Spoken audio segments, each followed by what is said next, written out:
Hey, I'm Lisa and this is Charlie. And if you are new to our channel, welcome. And if you are coming back, we welcome you back. It's been a while since we've done this and we've had a lot of changes on our homestead. So we are going to do a full homestead tour today. Our homestead is just under 14 acres and we've got cows and goats and a pig and lots of chickens, rabbits, barn cats, a wonderful guardian dog, and the worst homesteading dog ever. Dioji. So we've got the worst homesteading dog ever here, who we affectionately call that. He is a very big handful, but we love him a lot. Charlie is clipping some of this crepe myrtle for our rabbits. They're a really good healthy treat for them and they love them. Chester, come here, buddy. Let's show everybody where you're trying to reenact the Shawshank Redemption. You're trying to tunnel out of here. He keeps digging this spot up right here. All right, so over here we have these chicken coops that are from Tractor Supply, and I repurposed them into rabbit hutches. By doing that, what I did was I used 2x6s and 2x4s along the bottom and made like a ski for it to ride on. But then on the bottom, I used 2x4 welded wire so the rabbits couldn't tunnel underneath and get out. But what I'm gonna do now is I'm gonna move these rabbits from these mobile tractors that I had over here to these hutches. So we're gonna repurpose one of our hutches from where we used to be for our duck, used to be our duck house, but now we're gonna use it for the rabbits. But then also I had another hutch that I built before that I kept one of our rabbits in, and by doing that we're going to keep them right there. We're going to collect all their manure and we're going to use it on our garden to help our soil, because our soil is not really good here.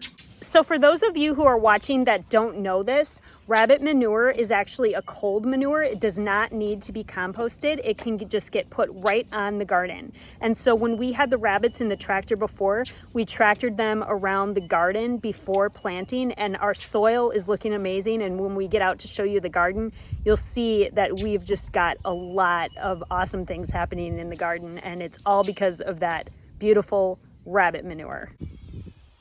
These are our rabbits. We've got chinchilla rabbits. You can see her way back there, but these are our two females. And then we've got our buck over here. So this right here used to be our duck house, and I'm going to convert it over to our rabbit hutch.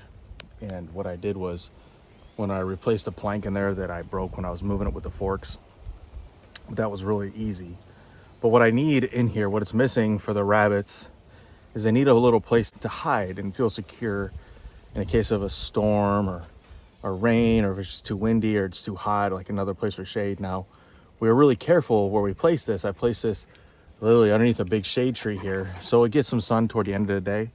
But for the most part, it should be pretty cool over here for the bunnies. So what I'm gonna do is on one of these ends, because I've got doors on both ends of this rabbit hutch here, what I plan on doing is adding, just on the inside, like a little house here at the end. It's probably gonna go right here, actually, here in the corner. And what I want them to be able to do is run in there, feel like they're safe. But also what's really cool is I put this hutch on an angle, so all their poop should run to one end of it, which will make it really easy for me to scoop it out and put it right onto the garden for compost. This is our little food forest. We've got apple trees, peach trees. We've got muscadine vines here. We really need to get a trellis for it. And then this is, over here are our blueberry bushes. This is a pineapple guava. That's all wild blackberries over there. So here's Bella and Suchi. They just want to come over and say hi real quick. Seems like the cows always come over to the fence whenever I'm standing over here. Here's one of our Angus heifers getting a drink of water in this hot day, and coming up right behind me, there's Hallie. And Hallie came to us from Roots and Refuge Farm. And then behind Hallie is Faith. And Faith came to us as a recommendation by Jess and Jeremiah. and that was our first Jersey on the farm, and then Hallie was our second. And coming up behind them, if you can see them, is another one of our Angus heifers. So it's either Thelma or Louise, I can't quite tell on the camera here. And then all the way back there, that's our bull, that's Dexter. And he's usually the first one to the party, but he's a little slow today for some reason. Well, there's always adventure on the farm. It's never a dull moment. There's always something new going on. So look what we've got going on in our goat area right now. And they're all yelling because it's time to eat. But check this out. Hey, Simon. Hey, Garfunkel. You have an intruder in here? If you look behind, I'll zoom in. Behind that log, we've got a rogue chicken that got into the goat area, so we're going to have to get her out. Here's one of our barn cats. This is Smokey. Everybody is trying to get cool because it's a hot day. Smokey! Smokey! Smokey, look at me. Oh, Chester, don't bother him. Chester dug himself a little hole right here so he could get cool. He's got a pool over there too, so he can go get in that if he gets too hot, and he can go inside the barn. Aren't you? You're a good boy, aren't you, Chester? You're a good boy, Chester. He is such a good dog. And here comes Onyx. Well, Chester's gonna chase him. Hey, Onyx. I know, sweet boy, you're okay. You're all right, buddy. It looks like we are about to get a storm here in South Carolina, but I want to show you our setup back here. So Charlie is watering the cows right now. That is the back pasture. And then this is where we've got our pig Stella. We just took Randy to the processor, so we should get him back in a week and a half or so. And then over here, we've got our 2 full-grown turkeys. We've got Tomas, who is a Spanish turkey, and then we've got Talia, who is a Narragansett turkey. And then we've got 2 separate areas for our goats. So we've got the girl goats over here, and then we've got the boy goats separated over here. So we put them together when it's time to breed, but otherwise they're separate. And then that's our chicken village, which we'll go into more detail in a moment. This is where we had our turkeys, and before that we had ducks there. We just took this down because we've got some other plans for this area. And this is a covered area that we've got our tractor in and that we keep hay in, and our lawnmower. All right, so I'm gonna go feed Stella real quick, our pig. I know, Stella. Come on.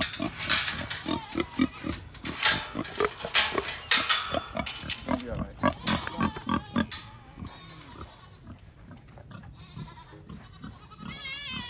Come on over here with your food.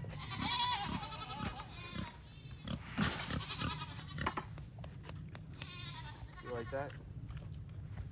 You good pig, Stella. Having all of this straw in the pig pen really helps keep the smell down. It really doesn't smell bad over here at all. Dinner time for Tomas and Talia.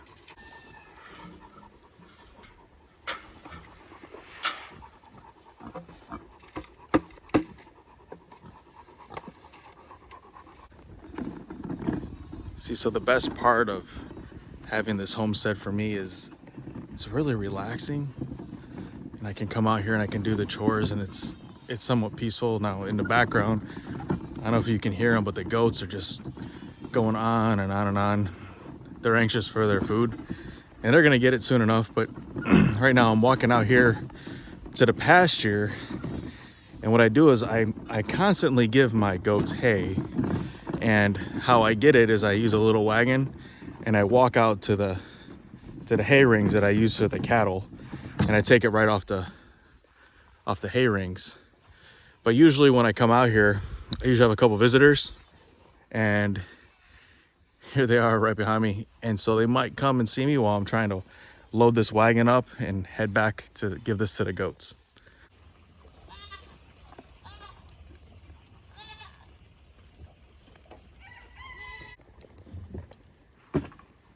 The goats already got their grain, and now Charlie is changing their water, and then he is going to give them fresh hay. So this is a good time to meet our goats. We've got Sweet Caroline and Lucy, our older Nigerian dwarf goats, and then they've got babies. They're Sweet Caroline. We've got baby James right there, and then we've got Mazzy Star right there. And then we've also got a mini Nubian goat that we got from Mojo Homestead, and that's Roxy. We've got very, very sweet goats. They're just loves. We built this goat shelter with repurposed wood from our deck, and we purposely put a slant on it because in Wisconsin, where I'm originally from, they've got this really cool restaurant where goats get up on the roof, and I just thought it was the coolest thing, and we wanted to recreate it here, so that's what we did, and they really, really love it. They get up there all the time. All right, boys, let's go. Let's go. Rogue chicken. I know, come on, boys. Where we have the boy goats, it's more of a U shape, and we did the same style house over here. The boys don't seem to like to get up on top of their house as much as the girls do. Our boy goats are Simon, who is our wether, and then Garfunkel, who is our buck. And then just so you can kind of see more of how it's laid out, there's the turkeys again. It's really, really important to have great fencing with goats. I'm gonna let Charlie tell you about it. Now, with our setup, the way we've done it with our goats, we've been very fortunate, and we have never, ever had a goat escape yet. Now, it could always happen, but we haven't had it happen yet. And I really think that it's because of the good 2x4 woven fencing that I'm using. I use really good gates with really good locks. And also I run electric along the bottom and the top of the fence. So if they're trying to go under it, they're gonna get shocked. And if they're trying to go over it, they're gonna get shocked. And I've noticed when we first put them in there that they were testing it, but I haven't seen them test it at all lately. So I'm pretty certain they understand it. That's their limit. They shouldn't be messing with it. This is one of our very young copper Moran chickens that has escaped here. This might be the original Shawshank chicken, if you saw one of our previous videos on that tunneled underneath the coop. But Charlie just got the net, so we're gonna get her and get her put back where she's supposed to go. He got her. That was flawless. Oh, it's okay, sweetheart. We're gonna put you back. And he's just gonna put her right back over there. There she is. This is our chicken village. We've got 3 coops. 2 of them we built ourselves. And then we've got a large run. We've got an automatic feeder in the center. It's really fun watching that go off. And then we've got a prefab Tractor Supply coop that we use as a grow out coop. We've got lots of different kinds of chickens. We've got Easter eggers, we've got Australorps, we've got copper Marans, we've got Silkies, we've got some Japanese Yokohama. You know, chicken math. We definitely are victims of chicken math. Over here in our prefab grow out coop, we've got some brand new juvenile turkeys that we just got from our friends Will and Farah from wrangling the Rutherfords the other day. And they are so cute. Turkeys are really sweet, inquisitive birds. So we're not exactly sure if they're males or females.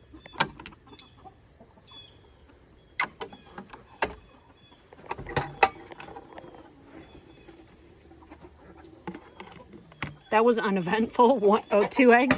Yep. Oh, there we go. There's a lot more. Nice blues and greens over there. Oh, that's a weird looking egg. I don't know about that one, Charlie. It's totally fine. It's like It's very totally fine. wrinkled.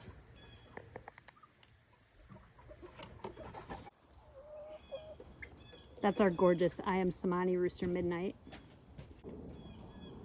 There's 2 of our other roosters. We've got Fabio and Alfred ducking back there. These roosters are all really nice, and we've got enough hens, so we're not having any problems with them at all. There's Alfred. Isn't he gorgeous? He's part I am Samani. And there's Fabio, and I call him Fabio because I think his hair looks like Fabio. Or his feathers around his head make him look like Fabio.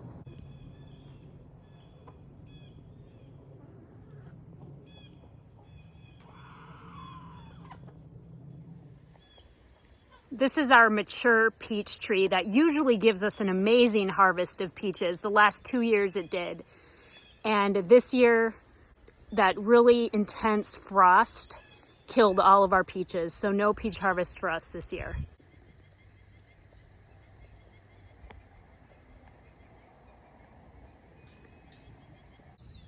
I won't go into too much detail about the garden because I've done several garden tours and you can definitely check those out. I'll link them below, but I will just give you an overview of what we're doing in here. So we've got some muscadine vine on this fence here, and then we've got 3 raised beds, and we are companion planting this year. Then I've got a cattle panel up here as a trellis, and I've got all kinds of different things planted there. We really did mean to get more in the ground, so it's kind of sparse looking over there, but the beds are quite full. And we built these beds from trees that we took down. I've got lots and lots of tomatoes coming in, all different kinds of varieties. So exciting. Got some cute little red ones there that are ready to harvest. Lots of tomatillos for salsa verde. Lots of different varieties of peppers. Just give you a quick little scan down here. That's African basil. I love this variegated nasturtium. Then I've just got marigolds and several different kinds of tomatoes, and then some squash. Big cucumber right there. My lemon tree has lots of lemons on it, so exciting. And last but not least, we've got our cocktail garden up here on the patio. I've got all kinds of different herbs growing in here. I've got parsley, tarragon, chives, and oregano up here. Lots of different kinds of mint growing here. Some thyme and some lavender, lemon verbena, and basil. This is great for making mocktails or cocktails, and it's going to be a great way to end this hot South Carolina day.